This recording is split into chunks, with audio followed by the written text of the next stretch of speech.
எல்லாருக்கும் வணக்கம். Welcome to ருசியோ ருசி. இன்றைக்கி நம்ம ருசியோ ருசி சேனலில் பார்க்க போகிறது சனிக்கிழமையோடு சேர்ந்து வரக்கூடிய வைகாசி மாதத்தினுடைய தேய்பிரை திரியோதசியான சனி மகா பிரதோஷத்தினுடைய சிறப்புகளை பற்றியும் இந்த குறித்த நாளனைக்கு கோடி நன்மைகள் நம்மளை அடையணும் அப்படின்னு சொல்லும் பொழுது எந்த குறித்த பொருளை நம்ம குறிப்பிட்டு சிவாலயங்களுக்கு வாங்கி தரணும், இதனால் கிடைக்கக்கூடிய அளவில்லா பலன்கள் என்ன அப்படிங்கிறதுக்குண்டான அனைத்து விதமான தகவல்களையும் தான் நம்ம இன்றைக்கி இந்த பதிவின் மூலிமா தெரிஞ்சுக்க போகிறோம். வீடியோவை எங்கேயுமே ஸ்கிப் பண்ணாமல் பாருங்கள், அப்போ தான் எந்த ஒரு சின்ன தகவலையுமே நீங்கள் மிஸ் பண்ணாமல் தெரிஞ்சுக்க முடியும்.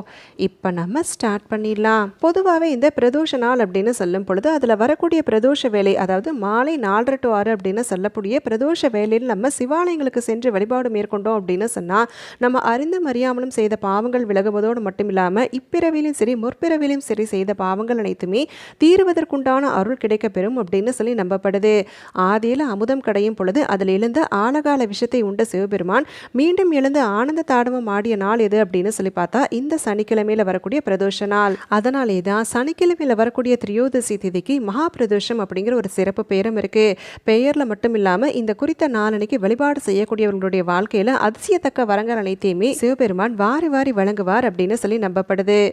இப்போ நிறைய நேரங்களில் பார்த்தீங்கன்னா இந்த பிரதோஷ காலத்தில் கோவில் சென்று வழிபாடு மேற்கொள்ளணும் அப்படிங்கிறத சொல்ல கேள்விப்பட்டிருப்போம் இல்லைங்களா. இதுக்கு முக்கியமான காரணம் பார்த்தீங்கன்னா இந்த பிரதோஷ வேளையில் அனைத்து தெய்வங்களும் சிவனுடைய சன்னிதானத்துக்கு வந்து அவரை வழிபட எழுந்தருளி இருப்பாங்க அப்படிங்கிற காரணத்தால் தான் அந்த நாளன்னைக்கு பிரதோஷ நேரத்தில் கண்டிப்பாக சிவாலயங்களுக்கு சென்று சிவபெருமான் முன்னாடி நம்மளுடைய கோரிக்கைகள் அனைத்தையுமே முன்வைக்கும் பொழுது அனைத்து தெய்வத்தினுடைய ஆசையும் நமக்கு ஒரு சேர கிடைக்கும் அப்படிங்கிற நம்பிக்கையானது இருக்குது.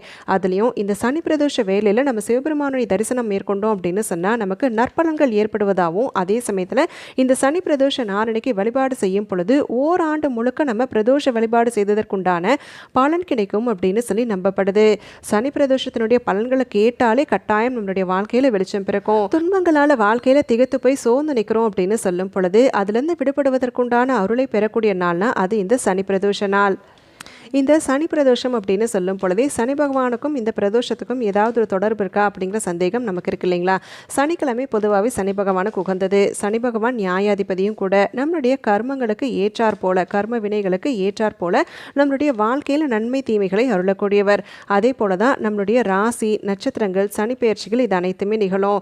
இப்போ நல்லா நம்மளுடைய வாழ்க்கையில் சந்தோஷமாக இருக்கிறோம், திடீர்னு தீமைகள் நிகழுது அப்படின்னு சொல்லும் பொழுது ஏன் இப்படி நடக்குது அப்படின்னு சொல்லி நம்ம ஒரு நிமிஷம் குழம்பி போக தான் செய்கிறோம். அப்படி அந்த காரணத்தை நம்ம ஆராய்ந்து பார்க்குறோம் அப்படின்னு சொல்லும் பொழுது நம்மளுடைய வாழ்க்கைக்கும் சனி பெயர்ச்சிக்கும் தொடர்புடையதான் இருக்கும். இப்போ சனி பகவான் நம்மளுடைய ராசியில் சஞ்சரிக்கிறார் அப்படின்னு சொல்லும் பொழுது நம்மளுடைய கர்ம வினைகளுக்கு ஏற்றார் போல தீவினைகளையும் அதற்கேற்ப பலன்களையும் கொடுக்கக்கூடியவர்.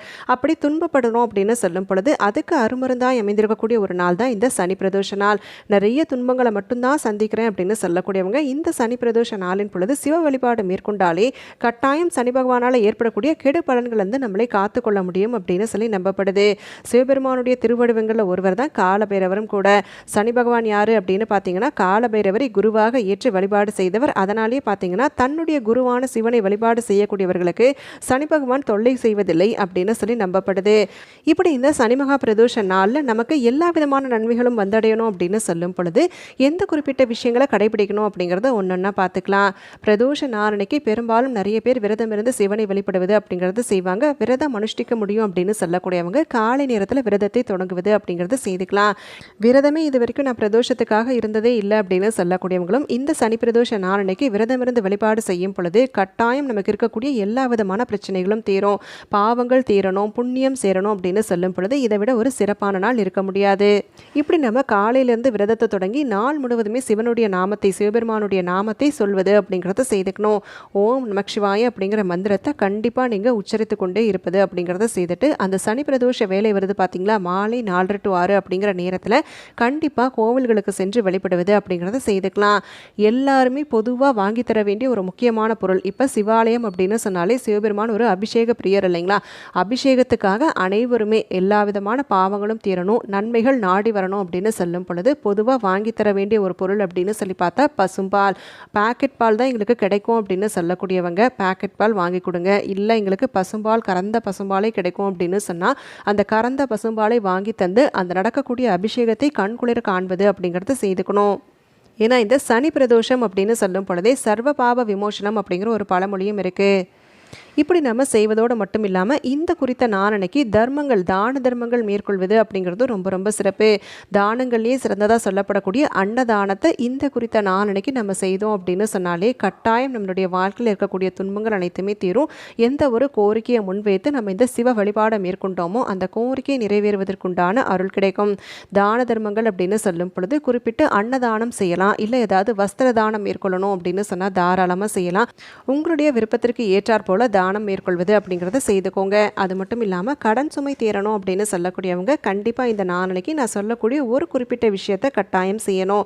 சிவாலயங்களில் ஏதோ ஒரு இடத்துல நீங்கள் கட்டாயம் அரிசி மாவு கோலம் போடுவது அப்படிங்கிறத செய்துக்கலாம்.